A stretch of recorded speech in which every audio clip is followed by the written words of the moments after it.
they say the devil makes work for idle hands to do. Jobs that were earmarked for February haven't turned up, so I thought I'd get on with having a look at my truck.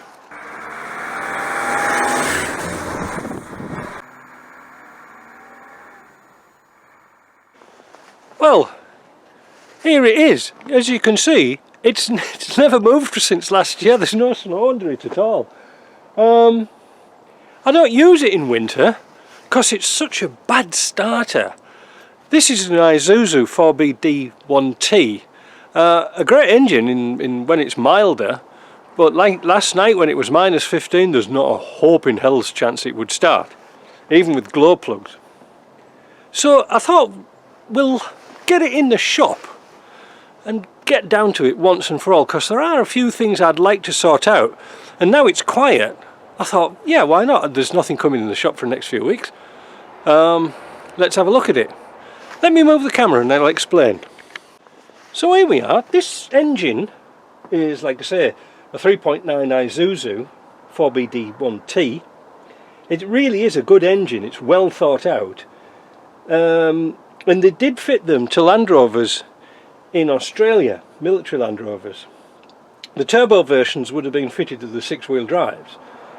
But anyway, I stumbled across this on Kijiji, I think it was, in Canada, near Quebec City.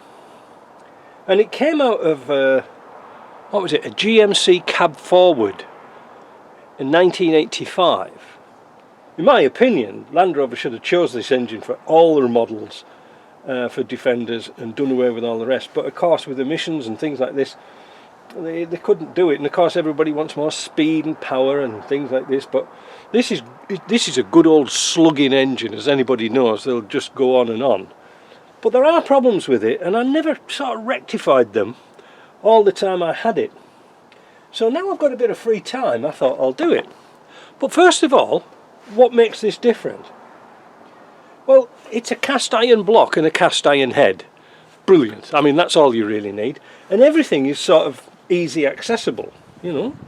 It's got an alternator down here, we'll show you that later when we get it in the shop, with a vac pump on the back. Brilliant. And as you can see here, double belts. Brilliant. I mean, if one breaks, you've always got another one.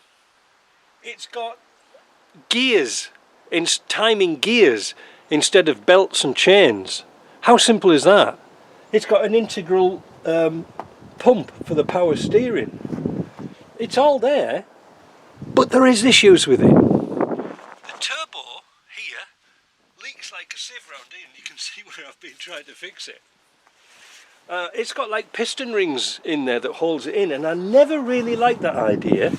So what I'd like to do is either redesign that manifold and make a turbo, or find a turbo that goes the opposite way around, so that the exhaust goes that way down the back instead of coming down here and down the side of the chassis near the starter. It's a real pig of a job. And also, as you can see here, the pipe going across the engine, well, I couldn't quite get the bonnet shut because the cab forward engine would have had a lot more space. So I had to nip this down a bit in order for it to work. And that's another restriction. I don't like that either. Also, the turbo doesn't have a wastegate in it, so I don't know, is that a good thing or a bad thing? But I'm sure that I could cobble something up to fit. And my idea was this: instead of having that pipe going across there, you could turn the turbo around.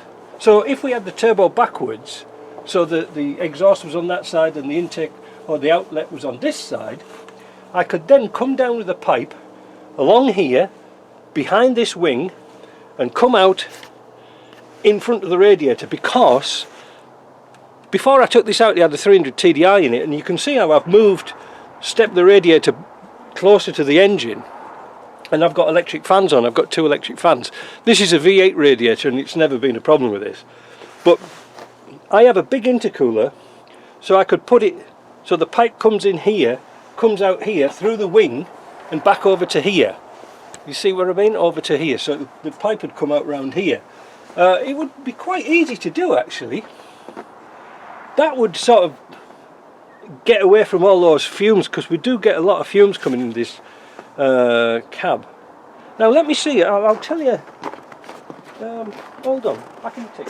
I was going to tell you accurately how many hours I've got on this engine, but the battery is absolutely stone dead, so I'll have to take that off and charge it up, as well as plug it into the block heater. But I think I've got about 800 hours on this engine, so it has been good. But there is another thing. Let me change the camera around and I'll show you. Now I'm not sure if this is going to come out very good, but this is an inline injector pump, and so it's limited to very low RPMs, but this engine's got a lot of torque. And the injector pump has a cable operation for the throttle and a cable for the engine stop. But also down here, cut off, is a cable that goes round the back of the pump. And I'm convinced that cable is for a cold start. But the thing is, somebody's cut it off, and I don't actually know where it goes, because there's the other end of it. Oh no, that's another one. Wait a minute, what's that one there? So we've got two cables on, we've got two cables on there, which I don't know, but this one here goes round to the back of the pump. Now is that a cold start? If it is, it's seized up. I'm not sure.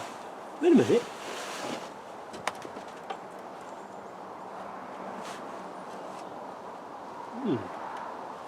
Interesting. I think that, so what I'm thinking of, I can't work it out. So what I'm thinking about is take the front of the vehicle off, take the front off here, that's really easy, take the radiator out, gain access to the injector pump and take the pump off and have a look at the back and the pump, because I can't quite see where it goes. Mind you, there again I've got a nice fancy camera now, so I should be able to work that out. But that's what it wants a good old sorting out. Now again, it does use a bit of oil, but I can't see it burning oil. So again, I'll take the injectors out, well not the injectors, I'll take the glow plugs out, and JP made me a compression tester adapter to go in here, and we'll check the compressions, because if the compressions are good, then there's no point in taking all this lot to bits. It could be just the valve guide seals. I did change them years ago, but I only put aftermarket ones in, and perhaps they've given up. I don't know, we've got to do some checks. But it'd be kind of an interesting little project for us. You know, I'll take the bonnet off and sort it out like that, but it doesn't leak any oil. There's no oil leaking out of anywhere at all. But I just can't get over why that cold start is so bad. Oh, anyway. So, this is sort of a preamble to what we're going to do. I'll get the battery charged up, get the